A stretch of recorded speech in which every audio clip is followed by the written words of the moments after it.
Oh, il m'avait pas manqué celui-là. Revoilà Arnaud Rousseau qui fait le tour des plateaux télé, vous aurez deviné pourquoi. La loi du plomb. Eh oui, il faut qu'ils disent « Ah non, mais non, attention, faites pas l'icron, on a besoin de la loi du plomb, nous les pauvres petits agriculteurs, on a du mal à boucler les fins de mois, il se représente que lui-même, ce foutu bourgeois millionnaire. »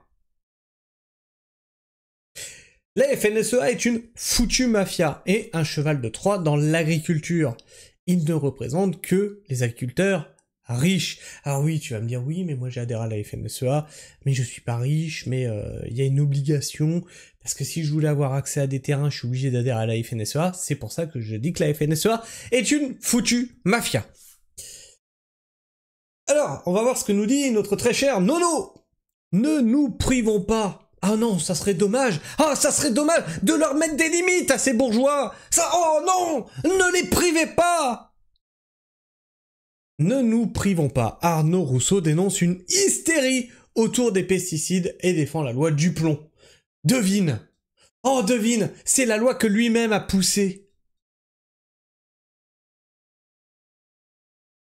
On va pas le fermer, ce truc-là? Ça va me casser les pieds jusqu'au bout. Le président de la FNSEA, premier syndicat agricole. Ouais, par Combine, Kuba et tout ce qui s'ensuit. Hein. Le président de la FNSEA, premier syndicat agricole, a appelé ce mardi 22 juillet sur BFM TV à ne pas se priver de l'acétamipride, pesticide de la famille des néonicotinoïdes, à partir du moment où l'agence européenne a autorisé ce produit, et en attendant qu'une réponse nouvelle soit apportée. Ah oui, ça serait dommage de pas bousiller nos sols, de pas bousiller la biodiversité, ça serait vraiment dommage. Le président de la FNSEA, premier syndicat agricole... Arrêtez de le répéter, c'est bon. Arnaud Rousseau a défendu ce mardi 22 juillet sur BFM TV la loi du plomb contestée par une pétition qui a recueilli plus de 1,5 million de signatures. La pétition lancée par une étudiante sur le site de l'Assemblée nationale dénonce cette loi qui prévoit notamment la réintroduction à titre dérogatoire de l'acétamipride, pesticide de la famille des néonicotinoïdes, interdit en France mais autorisé en Europe. En une dizaine de jours seulement, elle a recueilli plus de 1,5 million de signatures, soit largement au-dessus du seuil requis des 500 000, pour obtenir un débat. Ça sera juste un débat. Ils vont pas revenir sur la loi. Un débat en séance, si la conférence des présidents de l'Assemblée nationale qui fixe l'agenda en décide ainsi mi-septembre lors de la rentrée parlementaire. Je comprends aujourd'hui que face à tout ce qui se dit de vrai et de moins vrai, les Français s'interrogent. Non, on s'interroge pas, on sait pour qui tu roules, Nono. Hein. Enfin, on sait qui tu es. Tu roules pour toi-même. Hein. Tu es le digne représentant de l'agro-industrie, justement. Rappelez-vous, hein, il était avec les agriculteurs pour dire « Ouais, non, non, Mercosur, machin et tout », pendant qu'en même temps, il installait ses usines dans les pays du Mercosur. Pour rappel, hein, vous retrouvez ça sur ma chaîne. Hein. A déclaré Arnaud Rousseau ce mardi, disant de son côté faire confiance à la science. Science. La biologie, tout ça. Ah non, ça c'est la fausse science, ça c'est... Non, non. Parce que, oui, non mais les pesticides ça tue des trucs, bah d'accord, mais bon, on fait pas d'omelette sans casser des nœuds non plus, hein. Ne nous privons pas, l'acétamipride est réclamé par les producteurs de betteraves et de noisettes. Alors la betterave pour la betterave à sucre. Voilà, pour créer le fameux truc qui rend dépendant beaucoup de gamins, même moi j'étais dépendant j'avais une dépendance au sucre, j'ai eu du mal à me sevrer de cette saloperie. Voilà pourquoi ça part. Pour faire de la merde. C'est super. Qui estiment n'avoir aucune alternative contre les ravageurs et subir une concurrence déloyale de leurs concurrents européens. Ben moi je vous dis que demain, on va voir comment on peut avoir des alternatives contre les ravageurs. Seulement la problématique vient de leur modèle de production. Ah ben c'est sûr que quand tu as 700 hectares de betteraves, ça fait quand même énormément d'hectares couverts par des betteraves. Donc c'est sûr qu'au bout d'un moment, tu vas avoir des problèmes. Ah bah de la monoculture comme ça à perte de vue, avec pas une seule autre herbe disponible... Ah oui, je pense que là, le ravageur, il voit ça, il se dit putain festin, quoi. Et puis toi, t'étales du pesticide partout. Comme ça, aucune autre espèce animale vient s'installer. Tu sais, les oiseaux qui bouffent ton ravageur, par exemple, ou les autres insectes qui bouffent ton ravageur, voilà. Ah bah là, c'est sûr.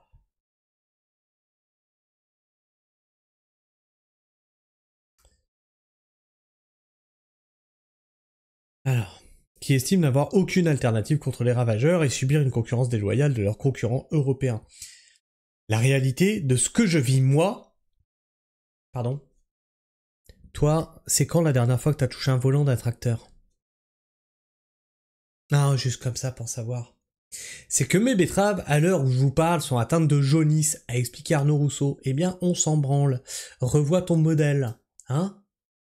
T'en fais quoi après de tes betteraves? J'imagine que c'est des betteraves pour nourrir les gens. Ah non, c'est ça. Bah oui, bah non. Bah non. Et l'enjeu pour moi, c'est évidemment d'assurer la santé, mais c'est... avec du sucre.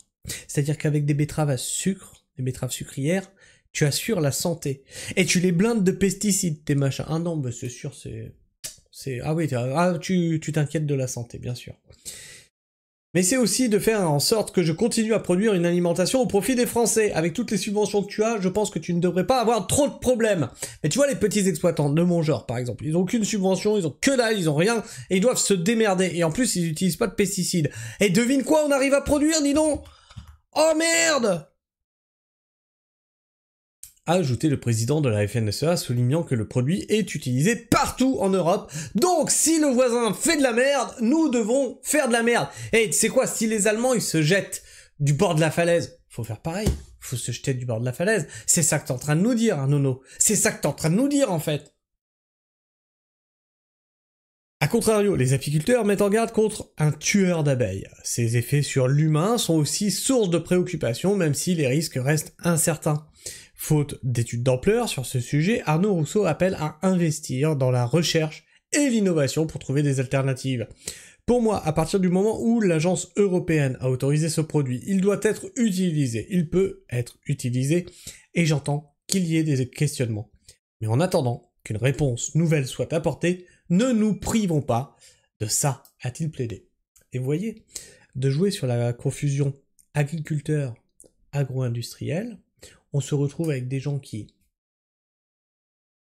ont un ressentiment envers les agriculteurs parce que les agro-industriels se cachent derrière ce mot-là. Tous les agriculteurs ne sont pas des agro-industriels. Et ça commence à me saouler, ils se cachent derrière ce mot. Comme je vous disais, hein, c'est comme si tu disais qu'un trader, bah, c'est un commerçant en fait. Bien sûr. Ah bah, c'est un commerçant comme un autre. Il achète et revend des produits. Bah, c'est un commerçant.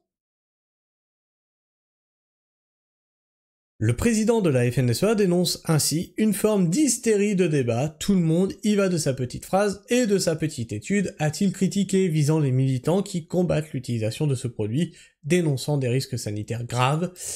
Oui, j'imagine que t'as des études qui prouvent qu'il n'y a aucune incidence à ce produit. Non. Ah bah ouais. Ah oui, mais il faut dénoncer le militant qui, lui, dit qu'il y a des problèmes.